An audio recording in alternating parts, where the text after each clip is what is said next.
Hi guys, welcome to Jodi Dancers Talks. We have Gurj with us today and we've met her through our School of Bongo Fitness classes, so thank you for coming today and talking to us. You're welcome. Firstly, we'd like to understand when you first realised you were suffering from mental health. It was in 2015. I was diagnosed with cancer end of 2014, and it was during that period, having treatment, and how I felt during that year. Right. And then once treatment was finished as well, I think it was more so prominent about how I actually felt, and it came more so the forefront then. Right, okay. So not only did you have to deal with your diagnosis, but you had to deal with this. Yeah. So did this really affect your mood, like with not just yourself but your family as well?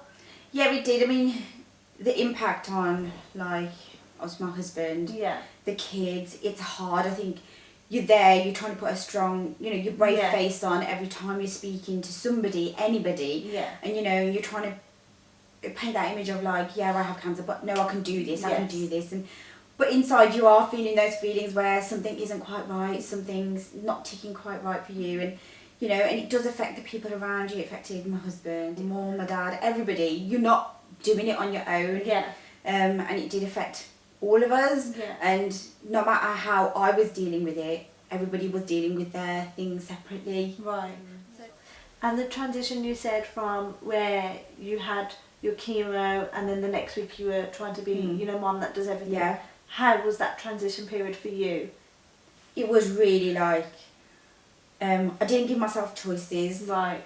So in my head I had to get it done. Yeah. And for me, I work like that. Yeah. So I give myself goals, and I kept setting myself goals, and mentally I was thinking, right, 7 days, right, I'm gonna get this done. Yeah. I'm gonna feel better, and I'm gonna be mom for 2 weeks, because then for another week I'm not gonna be able to do it. So I had to get it right in my head. So if I needed to feel drained and tired, I was doing it in the day. So I'd rest in the day, so when they come home, I could do all the stuff that I needed to do with them. Yeah. So it's about setting myself those little goals that were achievable, and I made sure they were achievable so that I could be there for them too. Right, that's interesting. So you think, say for people that are suffering from mental health, doing things as little as a little goal can make a big difference in the long run? Yeah. Oh, definitely. And even like now, it was in 2018 I had my last big off. Yeah. And I'd set myself a goal that I wanted to have that up, recover, and then get myself mentally and physically back to where I wanted to be. Yeah. And you look in the mirror sometimes and you see those things that remind you exactly of what you've been through. Yeah. But then you have to turn it, you have to, and as hard as it is, because there's dates, times, songs, TV, things that trigger you just like that. You have to go, no, but I did it. Yeah. I did it. You have to give yourself that credit. Yeah.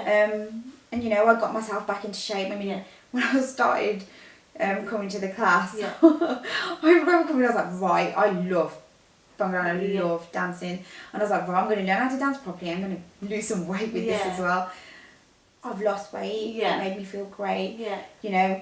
And it's the one thing that gets me through on a Monday. Yeah. I was like, well, I'm going to go and do this on a Monday. And it really helps. Yeah. A lot of people get the Monday blues. Yeah. Like Sunday night blues for Monday work. And, I get through Monday, hard as it is, works out the way. And I know I'm going to class on Monday evening. Small goals like that get me through my week. And it's really important for me to be out there and doing something that's going to make a difference to me. Yeah. So I set myself that goal last year. I'm going to lose weight and get fit. Yeah. So I lost weight, I got fit, and I'm still going through that journey. And then at the end of last year, when I hit my 5 year, I sat in the car that week before class and cried my eyes out because I was so I can't believe I've got through to this time. I cried. I had one of Ralph's cousins messaging me. I was talking to her, I go, all I want to do is cry. Yeah. And she was like, well, do it then. Yeah. And I was like, right. So I sat, cried. And then I was like, right, I'm going to get up and do this class now. So I got up and danced. Why do you think you still suffer in terms of that, despite overcoming a battle already? Why do you think? I think I suffer because I give myself a hard time about it too. and I have physical reminders of what I've been through, and I look nothing like I used to, and things like that reminds me of that. Yeah. And that was the only reason I look the way I do. Yeah. That's the biggest way I suffer now. Right. And I give myself a hard time because I'm like, I should have been doing this at this time of my life. I should have achieved this by now. But because of that happening, I didn't achieve it. Yeah. And that makes me feel really bad. Right. That will get me down a lot. Then how do you deal with that emotion then? So I get really angry with myself. Right, I get really annoyed with myself, and I'll go quiet in myself. Yeah. And I won't really talk much. But then slowly I'll get the courage, and I might text somebody. Yeah. Or my sisters or somebody, and I'll go, this is how I'm feeling, and they'll be like, right. And sometimes you just need a good talking to. Yeah. And somebody to just voice it to. So that weight helped. lifted off. Weight lifted off, and that has always helped me to be able to talk to somebody. Yeah.